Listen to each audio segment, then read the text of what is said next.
Радик Фаридович, вы собираетесь на встречу с режиссерами Республики Башкортостан. Ну вот, честно говоря, не припомним мы подобную встречу. Мне кажется, первый. Мы встречались, мы с киностудией встречались, с некоторыми режиссерами. Киностудия «Муха». Нет, не только. Мы с Булатом Юсуповым встречались. На киностудии Башкортостан. Да. Поэтому вот мы хотели вновь просто посмотреть, что в этом году было сделано. Потому что башкирский кинематограф,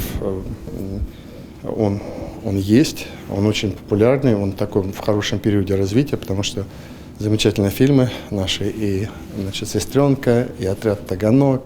А вы все смотрели? Года. Практически все смотрел. 7 года не смотрел. Но вот такой развлекательный фильм как раз посмотрим на выходных, на каникулах.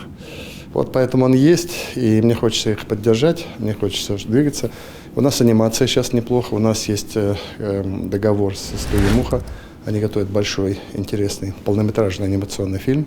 «Северное море»? «Северное море», да. Поэтому вот хотим с ними обсудить. В кино Башкортостане любопытно. Добрый день, уважаемые коллеги. Честно говоря, очень рад вас видеть всех. И вот, очень рад, что у нас такой формат получился, пообщаться с вами. Наш башкирский кинематограф, который очень активно развивается, который радует башкирского зрителя, который радует российского зрителя. Это просто какой-то, на мой взгляд, феномен, который стал возможным благодаря вам. Просто всегда, где есть человек, где есть личность, роль личности в истории никто не отменял. Поэтому вот вам благодаря у нас есть уникальный башкирский кинематограф. Я не боюсь употреблять вот такие слова, потому что если сейчас перечислять: «Сестренка», «Отряд Таганок», «Семья года», «Из Уфы с любовью», «Первая республика», и пошло-поехало, как говорится, такие фильмы, которые уже достояние не только Башкортостана, это достояние России. Вы знаете, некоторые фильмы я прям просил, чтобы вот в обязательном порядке смотрели в школах. Это воспитательный огромный эффект вносит. Поэтому, безусловно, имея такой огромный потенциал для воспитательной работы, для развития нашего общества, нашей молодежи, как башкирский кинематограф, я очень хотел с вами пообщаться, послушать вас, какие у вас есть идеи. У меня задача одна сегодня, вот я говорю, одна задача — вас послушать и ваши предложения, и поддержать вас в этих добрых начинаниях. У нас, знаете, как не только кино есть, у нас есть и анимация. Вот Артур Валерьевич здесь присутствует с Камилем Радиковичем. Сидите, пожалуйста.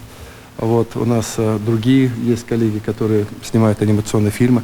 Вот, и мы хотели тоже эту часть развивать. А наша задача какая, в свою очередь, была? Мы с вами уже встречались с некоторыми коллегами по видеопрокату, по кинопрокату. Потому мы хотели обсудить, в каком состоянии находятся наши кинозалы. Все это время, вот уже несколько лет, мы пытаемся сделать так, чтобы все-таки в наших уголках нашей республики, по крайней мере в каждом муниципалитете, была возможность сходить в кино. У нас где, Амина Ивановна, есть еще муниципалитеты, где нет такой? Да, у нас еще осталось, но их чуть больше десятка, и я думаю, в ближайшие годы мы уже это может быть, закроем. тогда мы договоримся так, вот сегодня первая встреча, первое решение, которое мы можем вынести. Мы правительству дадим поручение, это упирается, наверное, чтобы к концу 2022 года у нас не было муниципалитета, где нету современного кинозала, который мог бы встраиваться в общий прокат. Условно говоря, там агент 007 где-то пошел, значит, в этот же день у них премьера. Там где-то наши фильмы пошли, значит, там же премьера. Договорились? Вот, да. Давайте вот так договоримся. Мы в рамках вот федеральной программы потихонечку делаем. Да. Ну и мы где-то можем добавить. Это надо сделать. Тянуть с этим не надо. Значит, людям, молодежь же это держит, молодежь хочет ходить в кино. Вот, у нас по нашей киностудии мы ряд решений тоже принимали. Значит, какие-то деньги мы вам давали, у вас оборудование, не могу сказать, что самое плохое, вполне достойное оборудование, которого нету во многих киностудиях, вы должны это понимать. Но речь идет о более серьезных деньгах, поэтому сегодня, наверное, давайте и вас послушаем, и Амину Ивановну. Мы продолжим эту работу, просто мы в какой-то момент остановились, не остановились, просто подсократили. Но сейчас я полагаю, что мы сможем это сделать. Вот я предлагаю сегодня пообщаться на эти вопросы. Ну, будем обсуждать. Вот мы здесь все собрались. У нас... Радик Фаридович, можно, да? Да, пожалуйста. собрать эту встречу. У вас было ваше поручение во время личного приема с Булатом Тимирбаевичем, и вы попросили его, чтобы он подумал, как мы будем дальше работать, особенно в преддверии 450-летия города Уфа. И поэтому я, наверное, слово, если можно, предоставлю Булату. Давайте, как удобно, пожалуйста. Но мне бы хотелось, вот после вашего вопроса, когда вы сказали о дальнейших планах, во-первых, хочу поблагодарить за фильм «Дневник поэта», за поддержку, за участие. Но я хотел бы все-таки сказать, что для меня очень важно было, вот как для человека культуры, важен контекст. И я как житель республики и столицы все-таки думаю, что найти какую-то площадку, которая объединит нас, найдет какое-то общее, где не только мы, кинематографисты, сможем приложить усилия, но сможем в это направление смогут приложить усилия виды всех искусств. Мне кажется, что речь идет, я хотел бы ввести о проекте касаемо 450-летия. Если вы поддержите проект, то мы в рабочих группах предложим конкретно свои идеи, к примеру, фильмы, спектакли, какие-то выставки, направленные как раз на эти двухлетний такой, 2,5-летний цикл, и, соответственно, к нему приложим финансовый документ. И сегодня я хотел бы показать этот проект и в контексте его услышать, возможно, мнение своих коллег по этому поводу. Я бы назвал этот проект «Башкирская столица культуры Российской Евразии». То есть мне показалось, что в этих словах заложена как бы главная идея, которую мы, изучая с моими коллегами, увидели следующий, если можно, следующий слайд, что мы находимся на такой территории, наша Уфа, на таком евразийский мост, да, то есть между различными культурами, различными цивилизациями. И мне кажется, что то, что сегодня делается в республике, международные связи, те проекты, которые реализует Министерство культуры, такие как Фольклориада, это часть вот этой интересной, как мне кажется, идеи как бы интернационализма и такого евразийского моста, который будет между, мы станем таким регионом, мостом цивилизации. Если можно, следующий слайд. И, соответственно, я зацепился как режиссер за то, что действительно 450 – это, как мне кажется, очень интересное место Уфа, где этот предмет можно изучить, сделать всевозможные проекты по популяризации, по поиску истории нашей, сделать и вовлечь, главное, наших жителей в этот процесс. В завершение хочу сказать, что проектируя сегодняшнее выступление, я ставил задачу общее, что нас объединяет. Мы являемся непохожими здесь людьми, да, со своими почерками, своими подходами. Но если мы найдем что-то общее, то это будет повод для консолидации, мы сможем стремиться к общему. И это общее, мне кажется, именно 450-летие. И эта тема только лишь для обсуждения и для того, чтобы мы просто поговорили и, возможно, приняли в этом участие. Спасибо огромное за внимание. Спасибо большое, Булат Тимирбаевич. Так приятно, знаете, слушать ваше выступление, потому что мы с вами одними тропами ходим и одними мыслями озабочены. Вот я вам поясню свою мысль. Вот вообще 450-летие, почему мы так им занимаемся? Ну, наше общество привыкло так жить, ему нужен какой-то вот временной лаг, и в конце что-то, что к этому мы должны что-то сделать. Условно говоря, вот как это у нас бывает раньше, помните, если там дети женятся, то, значит, ремонт делают в квартире, да, готовятся. У нас так принято, у нас культура такая. Над чем самое главное мы задумались? И вот здесь вы нам очень помогаете. Да, мы вышли с идеей, что как раз евразийство. Мы тоже думали, ну, какой идеал, вот Уфа какая? Вот мы прям точно пришли, что Уфа – это центр евразийства. Тема евразийства, она сама по себе очень продуктивна, плодотворна и интересна, она еще престижна. А мы же говорим, дальше вот Амина Евгеньевна, вот это ваше творение, да, сердце Евразии у нас есть. Смотрите, сколько у нас евразийства. Ну, оно и очевидно, вот республика иссякает, одной ногой стала Европа, другой, плюс сама национальная композиция у нас такова, евроазиатская такая очень сильная. Мы взяли за основу вот это все. Если мы создадим красивые материальные объекты, но не поменяем в головах и в душах, и в сердцах людей что-то в положительную сторону, тема не сработает. Поэтому главная задача сейчас, чтобы по итогам что-то в душах и в головах людей изменилось. А для этого нужно поженить наше движение и что люди хотят. По фильму «Дневник поэта» когда у вас по плану? будет досъемка 3 сцен, вот то, что я говорил. И мы в мае сделаем закрытый показ. В мае, да? Да, в мае месяце. Ну, отлично. Мы там вопросы все решаем? Да, да, все есть. Хорошо. Мы для вас только помощники. Во всем будем помогать. Пожалуйста. Да, Ради Фаридович, вы сегодня уже говорили про то, что у нас к выпуску уже готов почти мультипликационный фильм «Северные Амуры». И поэтому, если можно, сейчас Артуру Валерьевичу послушать. Я очень благодарен, что дали нам возможность делать этот фильм. И он приносит нам самим огромную радость и удовольствие. И, в принципе, те, кто приходит на студию, смотрят, говорят неплохо. В том числе и Тимур Бекмамбетов, когда был. Мы перед тем, как прийти к вам, сидели, разговаривали. Он посмотрел его, и, собственно говоря, наверное, истории не случилось бы, если бы он не сказал неплохо, да? Если бы мы делали плохо, он бы, наверное, развернулся и уехал. Ну, вот этого не случилось. Студия, благодаря этому мультфильму, достаточно сильно развилась, подросла. Здорово. Ну, там на флешке еще, как они шведов победили, там практически готова эта часть. И вовсю стараемся сделать, как они Наполеона в плен взяли, вот эту историю.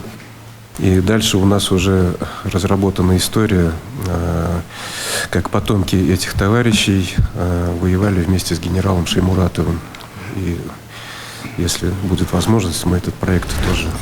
У нас потому что я просил, у нас, получается, показывается шведская война, да? Да. Потом с Наполеоном будет? Будет, да. А Первая мировая будет? Не планировали, планировали, сразу да? же показать 20-е годы, деревня, мальчишки у костра. И потом эти же мальчишки, они в дивизии у Шеймуратова. Да. То есть мне важно, шведы, Наполеон и генерал Шеймуратов. Это как протяжка у нас идет. Да. И у нас как раз получится полноценный полнометражный мультфильм на 100 минут, который, в принципе, можно будет уже в формате кинопроката такого 50 минут в кинотеатре проблематично, в роспись ставить, а 100-минутный его уже можно будет продвигать. Когда вы примерно готовы? Ну, вот эти 50 минут мы заканчиваем, иншаллах, весной. Вот, и, в принципе, готовы приступать уже к разработке следующих 50 минут про историю с генералом Шеймуратовым. То есть уже образ генерала Шеймуратова вы прорисовали, да? Не окончательный. Мы, по вдохновению его быстро сделали для того, чтобы просто, для себя эту идею застолбить.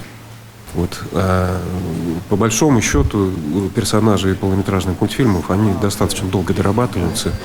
То, что вы сейчас увидите, это хороший образ, но не финал, будет лучше. Но снова враг у порога.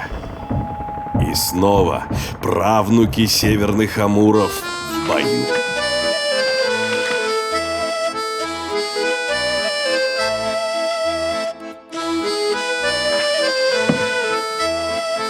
Мы побеждали и будем побеждать, потому что мы отступать не умеем.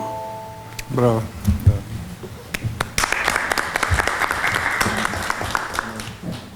Спасибо. Я считаю, что имеет смысл создать фонд кино в материальном выражении. Я могу уверенно, Амина, вам сказать, что в год в этом фонде для, допустим, 2022 года 50 миллионов рублей мы можем положить. Это не решит проблему всю, но вы сами же, вы фильмы снимаете, часть бизнес, часть где-то вы там находите, часть федеральный бюджет, часть наш, свой. А 50 миллионов, все-таки это тоже деньги. Посмотрим, как дальше будет, можем больше увеличить. Давайте сделаем такой толчок.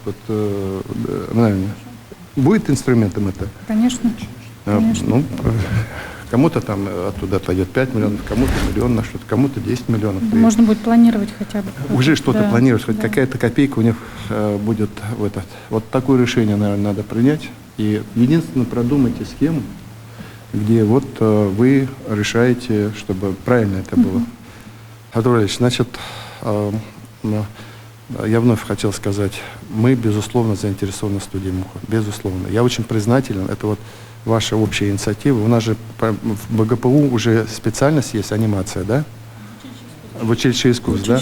Мир меняется, и вот анимация становится просто важнейшим элементом. Анимация это не только там художественная, но она уже как это другое мышление. Это по сути IT-технология, да? Поэтому очень здорово, что это есть. Надо посмотреть, что еще нужно, потому что мы науку сюда можем подтянуть. Вот, это вот первое. Второе, просьба коллектив сохранить. Студия «Муха» — это наша гордость. Мы ее, о ней больше должны говорить и больше поддерживать. Вы говорите? Так, хорошо. Раис Фаридович, у нас в этом году Айнур Юлаевич Аскаров 2 фильма запустил в прокат. Это «Таганок» и «Семья года». Поэтому слово ему хотелось предоставить. Пожалуйста. Здравствуйте. Добрый день, коллеги. Очень приятно находиться здесь и говорить о кино, тем более в этом году наша студия совместно с киностудией «Башкортостан» выпустили 2 фильма. Казалось бы, когда-то невозможная цифра, там лет 5-10 назад, чтобы в республике создавались полнометражные фильмы, да еще тут от одной студии, там, от одного режиссера 2. Прям спасибо большое. Конечно, там пандемия нас немножечко поджала, но тем не менее. Что касается больших проектов, уже частных, есть идея, я ее вот боюсь всегда озвучиваю. Таких людей, режиссеров, называли всегда сумасшедшими, которые их озвучивают. Но я вот сегодня подготовился, хочу озвучить. Мы планируем сделать «Урал-Батыр» по мотивам эпоса «Урал-Батыр». Сериал уже. Я немножечко разочаровался в кинопрокате после 7 года. Очень нехорошо прошел прокат. Больший акцент хочу делать на онлайн-площадках. Хочется сделать 8-серийный фильм. Не хочу называть его словом «сериал», именно многосерийный фильм, который был бы таким в стиле этнического стимпанка, у нас в Башкирии, потому что еду я вот в Сибае по этим степям со сценаристом и говорю: посмотри сюда, Дамир, это же и миллион лет назад выглядело ровно так же. Ну, наверное, был морской бережок, но примерно было так же. И можно сделать в этих декорациях очень недорого, относительно недорого эту историю на 8 серий. Что-то будет похоже между Кинзадза, Дюна, вот что-то такое. Очень интересное может получиться. И продвигать это дело на онлайн-площадках, онлайн-кинотеатрах. Сегодня уже зритель готов платить за контент, и как-то можно и продать, и заработать, и качественно представить нашу культуру, наш эпос. Спасибо большое за поддержку. Я, наверное, самый любимый режиссер, как меня в этом обвиняют все. Ну, правда, стараюсь оправдывать, отрабатывать на 100%, чтобы, как говорится, дают на 100%, я стараюсь сделать на 200%, и вся моя команда вот трудимся. Даже сейчас у нас сегодня съемки, мы прибежали, и вечером уже бежим на съемки. Спасибо вам большое. Спасибо большое. Значит, тогда по порядку. Я вообще вот хотел понять для себя, вот я могу ошибаться, я же так, все равно не так глубоко. Вот у меня стойкое убеждение внутри, что очень маловероятно, что фильмы, которые производятся в России, а тем более в регионе, могут выйти на самоокупаемость. Вот есть у нас такой пример, нет? Вообще, в принципе, на самоокупаемость, с учетом невозвратного гранта, вышел отряд «Таганок», там около 12 мы собрали, было затрачено 10. В принципе, это неплохие цифры. Да вообще по России в целом, 10, да по миру даже, 10% фильмов окупается. То есть из 100 90 не окупаются, 10 из них могут окупиться. Тут надо только о большом производстве, наверное, говорить, чтобы снимать, да, не задорого, но побольше. Вот из 10 1 точно будет окупаться. То есть статистика по миру, она примерно такая. У нас должна быть стройная система поддержки. Они сами никогда, маловероятно. Я не знаю, сестренка там что-нибудь копейку принесла, не принесла? Нет, они не окупились. Они собрали 27 миллионов рублей. Я о чем и говорю. В 3 раза. То есть в процентном соотношении «Таганок» собрал больше. Какой от этих фильмов? Да. Потрясающий эффект. Вот, поэтому вот нам надо об этом постоянно думать. Понимаете, вот и вы, и мы живем в очень интересное время и сложное время. Вот мы можем какие-то себе планы строить, а через 20 лет цифровизация, и вот все связано с этим, все перевернем. Я вообще вот не могу с уверенностью сказать, что через 20 лет люди будут ходить в кино. Я имею в виду в залы. Не знаю. Уже, мне кажется, лежат... так говорят со времен появления кинематографа, что, наверное, этого не будет. Но Ходят? Ходят в любом случае. Кто может сказать, как у нас вот снижение идет?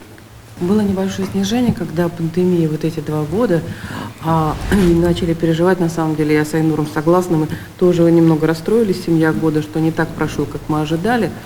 Вот. Но сейчас стартовали фильмы предновогодние, вот и елки прошли, мы думали, что фильм поставим одним сеансом, малый зал, но полные залы, наряду совершенно с Человеком-пауком. Полные залы, даже приходится иногда приставные стулья ставить. Так что, да? Нет, не все только в онлайн-платформах смотрят, в кинотеатре еще сохранилась эта традиция приходить в кинотеатр. Ну да, кино это все-таки в любом случае самое доступное из искусств, и молодежь с удовольствием ходит в кино, и 200-300 рублей, и ты с девушкой, пусть даже на заднем ряду, и все хорошо, да. В любом случае, вот то, что вы говорите, выходить на электронные, по сути, площадки, где, наверное, это какая-то доля отъедать будет каждым годом все больше и больше. И еще маленькую ремарочку, если можно, по поводу развития киностудий, развития кино в регионе и прочее. Вот последние 2-3 года очень хорошая история с тем, что приезжают из Москвы и снимают сериалы. Вот мы сами недавно сделали сериал «Саня Газуй», который вышел на онлайн-площадках, также вот для телеканала ТВЦ. Все больше внимания обращают на нас, как на кинорегион. Это здорово. Это и работа киностудии, Министерства культуры. Очень замечательно. Но вот сейчас мы получили от Министерства культуры студия «Моторфильм», которая делала «Сестренку», получили на экранизацию «Помилование» Ярлыка Мустая Карима. Будем снимать, думали, где будем снимать. Продюсер Дмитрий Фикс вчера буквально созванивались, говорит, наверное, Ленинградская область, потому что там есть ребейты. Да, либо военфильм, подумаем. Я думаю, почему же у нас нет ребейтов, почему Мустая Карима нашего будем снимать там? Потому что экономически ему выгоднее, 20 миллионов со 100 вернется обратно в виде налогов, и здорово. Вот многие регионы ввели, почему-то у нас этот вопрос остановился. Я юридически так глубоко не понимаю, как это должно работать, но в целом ребейты были бы огромным подспорьем для того, чтобы приезжали и снимали кино у нас. Ратиф Ильич, мы изучали эту тему. У нас у киностудии даже есть целая дорожная карта, как по внедрению системы ребейтов в регионе. Именно у нас мы смотрели. Там дело все в финансировании, насколько мы готовы вложиться туда.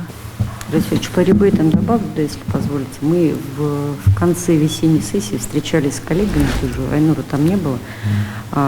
Занимался у нас профильный комитет, потому что те регионы, которые называются, да, это все регулируется региональным законодательством, понятно, там, да, финансирование. Поэтому если поручение будет, Ратиф Ильич, как поручение Госсобранию. Хорошо, пожалуйста. Спасибо.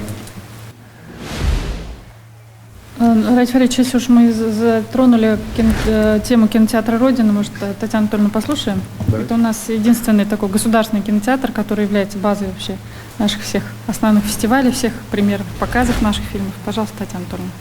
Мы единственный уникальный кинотеатр России, который в таком объеме сочетает и коммерческий кинопоказ, и большую общественную работу, где проходят все всевозможные значимые проекты, фестивали. В нашем кинотеатре показываются все фильмы, которые отсняты у нас в республике, из Государственной киностудии Башкортостан, все мероприятия общественной организации Союза кинематографистов Башкортостана, все проходит на территории, в кинотеатре. В 2023 году кинотеатру будет 70 лет. В каком? Да. В 23-м, да? Да, ни одно поколение, в общем-то, выросло, воспиталось у нас в кинотеатре. Вот буквально за последние 2 года, предпандемийных, 18-19, кинотеатр 77 тысяч юных зрителей посетило, в том числе по школьной воспитательной программе 22 тысячи школьников и студентов были. Вот я сказала о том, что 70 лет кинотеатру, и тем более такая большая дата, ведь кинотеатр – это, в общем-то, часть истории нашей столицы.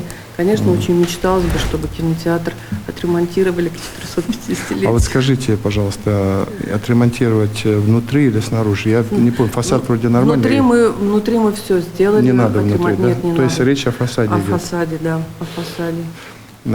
Территория вокруг в каком состоянии? Территория, город уже не один год обещает благоустроить фонтан. Договорились. Да. Значит, давайте делаем так. Амина Евгеньевна, вам проработку с Уфой. Значит, я сразу вам хочу сказать, Татьяна Анатольевна, мы, знаете, как решили для себя? красная линия, это красная линия. Мы спорт такой сделаем. Мы начнем делать где-то, наверное, в начале 2024 года. Ну, потому что, знаете, мы сделаем в 2022 году, к 2024 году он немножко уже повлезет. Поэтому график на 2024 год с благоустройством территории. Благоустройство территории мы все равно сделаем. Почему? Потому что мы улицу Ленина приведем в порядок. Так, с этим договорились. Обязательно это сделаем. Но внутри у вас, говорите, порядок, да? А вот я хотел еще обсудить вопрос. У нас базовый кинофестиваль, это вот Акбузат, да, получается? Серебряный Акбузат. Ну, Серебряный Акбузат, да? Он как у нас? Так-то ничего вроде, да? Он у нас шел достаточно так хорошо, и участников было очень много, интерес такой большой, причем международный интерес. Но я с к чему пандемией говорю, у нас... если он есть, давайте вот мы в него как бы зацепимся, чтобы он у нас был. Амина Винина, серебряный, он уже третий, да, у нас получается? Нет, он... 4 было, 5-й должен быть. Давид Фаридович, мы можем в следующем году провести, а потом в следующий уже, в 2024 году к юбилею. Да. То есть я просто вас говорю, у нас обязательно должен быть наш какой-то вот фестиваль, где там мы показываем наши достижения, мы там собираем круглые столы. Вообще вот движуху вокруг этого надо постоянно делать. Хорошо. Вот фестиваль, он как-то вот на это способствует. Он у нас уникальный, он национального этнического кино. То есть, ну, может быть, чуть посмотрите, может расширить. А наоборот, желающих очень много именно вот да? по национальному этническому. Ну, смотрите. Да. Ладно, хорошо. Это тоже наша ниша, которую мы можем держать и качественно делать. Пожалуйста, дальше. Давид Фаридович у нас вот возглавила Союз кинематографистов Буракаева Зухра Катовна. Пожалуйста, вам слово. Традиционно мы собирались в День международного кино, и вы сегодня, пожалуй, впервые ради Фаридовича сделали огромный подарок кинематографистам. Никто из главы в таком формате с нами не встречался. Никто так живо не интересовался проблемами кино. Поэтому вам просто огромное спасибо. Это, наверное, лучший подарок всем моим коллегам, потому что вы сами знаете, что вы здесь видите, Ради Фаритович, истинных патриотов. Потому что у нас такое производство киношники, мы везде востребованы. У нас многие после вузов остаются в Москве, в Санкт-Петербурге. Те, которые здесь работают, это те люди, которые действительно хотят создавать национальное кино и хотят каких-то изменений здесь.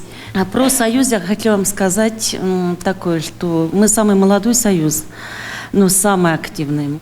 У нас обязательно профессиональное кинообразование, это 100%, и огромный опыт работы в киноиндустрии. И поэтому, если создавать тот фонд кино, о котором вы говорите, это будет очень хорошо, если у нас практически все члены Союза кинематографистов будут в расширенном худсовете. По фонду кино. Какая просьба? К этому надо подключиться. Вам, безусловно, это должно какое-то участие, то ли рекомендации там кого-то. Принимать решение будет руководство фонда. Ну, у нас задача какая? Нам и Союз кинематографистов надо поднять. А поднять как? Чтобы у них ресурсы были. А вот их главный ресурс, это же руководитель в некотором смысле. А вы должны потом принимать и уже... Поэтому вот обязательно участвуйте в этом деле. В общем-то, у нас единственная проблема, которую я должна обязательно озвучить, потому что мне не простят мои коллеги, которые меня избирали, у нас нет собственного помещения. Нам все профессиональные союзы находятся в центре.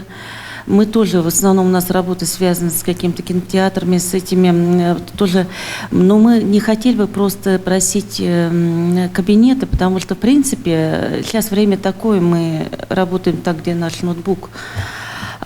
Именно мы хотели бы это совместить, такое, может быть, небольшое помещение «Дом кино» с социальным показом. Мы очень много занимаемся благотворительностью. Спасибо. Значит, Амина Юрьевна, возьмите протокол по поводу, вот, где сделать. Это надо умно подумать. Вот варианты разные могут быть. Я сторонник, как-то их действительно приземлить где-то надо, чтобы им комфортно было. Но там всегда возникает вопрос, кто платить будет там за уборку, ремонт, там, ну, поэтому это должно быть куда-то инкорпорировано. У нас вот Азат Шамильевич мне подсказывает, посмотрим. У нас вот мы Евразийскую библиотеку, для понимания, Евразийскую библиотеку мы уже сейчас торговать скоро начнем. То есть мы ее построим, она большая. И там мы хотим сюда погрузить много чего. Это не только библиотека будет. Это библиотека, коворкинг, музей, фондохранилище, ресторан. Давайте возьмем на себя какое-то время подумать и решим. Пожалуйста, дальше. Ради Фаридович, вот Камиль Радикович у нас тоже очень активно работает. Пожалуйста. Добрый день, рад всех видеть. Я хочу сказать, что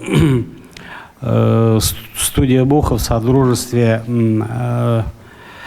с многими людьми делает разные продукты. Вот, допустим, сейчас мы заняты тем, что мы делаем экспозицию музея, который вот будет возле Карповой пещеры. Мультипликация есть, большой интерес у российских креативных людей, у продюсеров, у музейщиков, много у кого. В общем, если, дорогие коллеги, у кого-то из вас есть какая-то идея, которая просит завершения, или есть прямая мысль, вот, чтобы мы вам помогли, то ради Бога, мы все друг друга знаем. Я прошу вас всех обращаться. Где-то вы мне поможете, где-то я вам помогу. Спасибо большое. Вот спасибо. Зачем я пришел, да. Спасибо. Спасибо. Давайте итоги подведем. У республики огромный потенциал культурный, просто огромный. Вот даже вы здесь есть, это наше достояние. Все вот эти то, что мы обсудили, в протокол, на контроль и потихонечку двигаемся. Все это будет исполнено. Вот. А наши встречи предлагаю делать регулярными. Просто мне очень интересно, потому что от вас напитываюсь и так далее. Как минимум раз в год мы должны встречаться. Обстоятельно, спокойно. Понятно, будут такие еще рабочие встречи там, тут, с каждым из вас где-то, может, по отдельности. Вот, поэтому все, что мы договорились, надо сделать. Спасибо большое.